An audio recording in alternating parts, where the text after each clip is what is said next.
एक छोटा सा गांव था जहां एक लड़का रहता था जिसका नाम था रवि।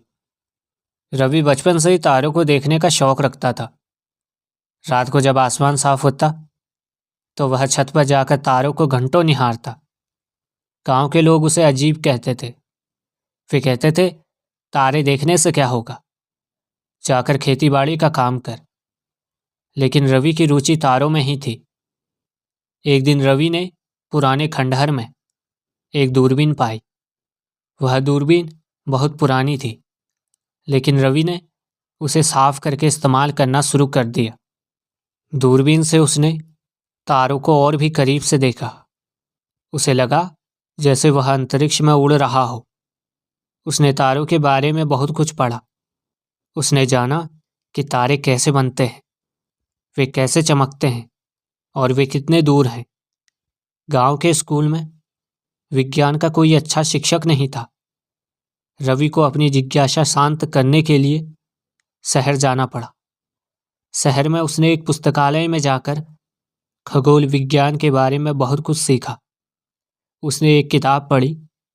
उसने कई वैज्ञानिकों के बारे में जाना जिन्होंने अंतरिक्ष के बारे में बहुत कुछ खोजा था। रवि ने तय किया कि वह भी एक वैज्ञानिक बनेगा और अंतरिक्ष के बारे में नई खोजें करेगा। उसने दिन रात मेहनत की। उसने गणित और विज्ञान में बहुत अच्छा किया। उसने कई प्रतियोगिताओं में भाग लिया और पुरस्कार जीते।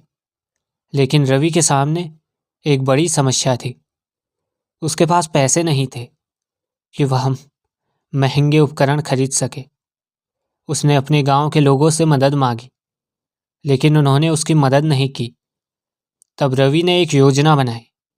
उसने अपने गांव के बच्चों को तारों के बारे में बताना शुरू किया। उसने उन्हें बताया कि अंतरिक्ष कितना रहस्यमयी है। धीरे धीरे गांव के बच्चों में भी तारों के बारे में जानने की उत्सुकता जाग गई। रवि ने गांव के लोगों से कहा कि वे मिलकर एक छोटी सी वेधशाला बनाएं। गांव के लोगों ने रवि के जुनून को देखकर उसकी मदद करने की फैसला किया। उन्होंने मिलकर एक छोटी सी वेधशाला बनाई।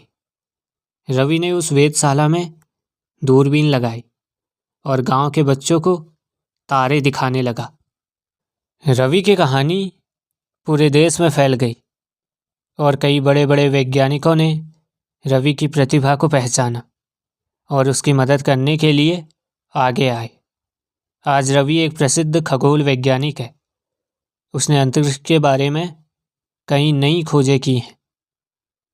इस कहानी से यह संदेश मिलता है कि अगर हम अपने सपनों के पीछे दृढ़ता से लगे रहें तो हम कुछ भी हासिल कर सकते हैं। हमें कभी भी अपनी रुचियों को छोड़ना नहीं चाहिए और नई चीज़ें सीखती रहनी चाहिए। मिलता हूँ आपसे एक और नई कहानी के साथ। तब तक के लिए जय हिंद, जय भारत।